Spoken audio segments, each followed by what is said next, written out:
So when you start building a team, you start thinking of which way is better. And I know a lot of people are juggling around. Do I hire an assistant or do I hire a buyer's agent?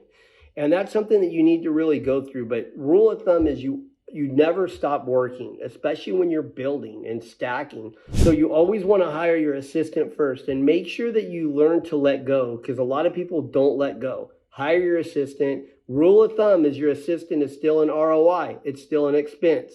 So rule of thumb is you should be closing at least 3 deals a month for 4 months straight to even be able to hire an assistant. You start with your assistant part-time, and then you work your way up as you need her. You're not going to need her or him 40 hours a week. I always go Monday, Wednesday, Friday for 4 to 5 hours, and then I build from there.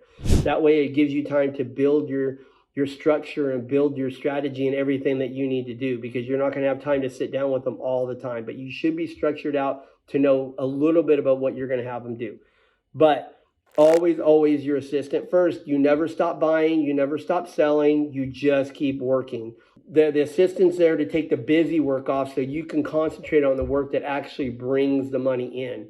After you're doing it, after you're closing deals, they should, rule of thumb, triple your business within 3 to 4 months, as long as you're doing it right, as long as they're structured. Then you can possibly think about bringing a buyer's agent. But make sure that before you bring a buyer's agent in, that you know your structure and you know the path that you want to take. Because if the path that you want to take is more teams, then yes, you build everything, you build your assistant, you start bringing in buyer's agents.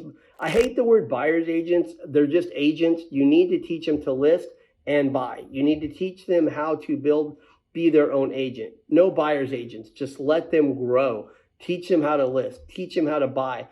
Let them grow within you and coach them.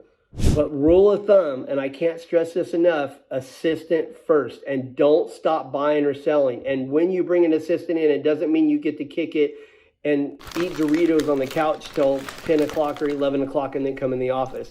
You're still grinding. You're still working. You're still hitting it really hard. But make sure that you're utilizing that assistant. And remember, she needs to grow too, or he needs to grow too.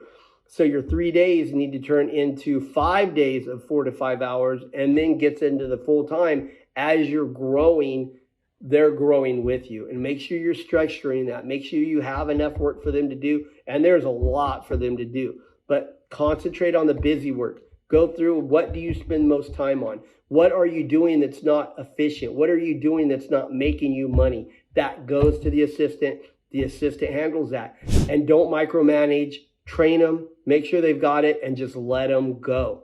Okay? Can't stress that enough. So, buyer's agent versus assistant, always assistant. But don't be lazy. Keep grinding. Stay productive.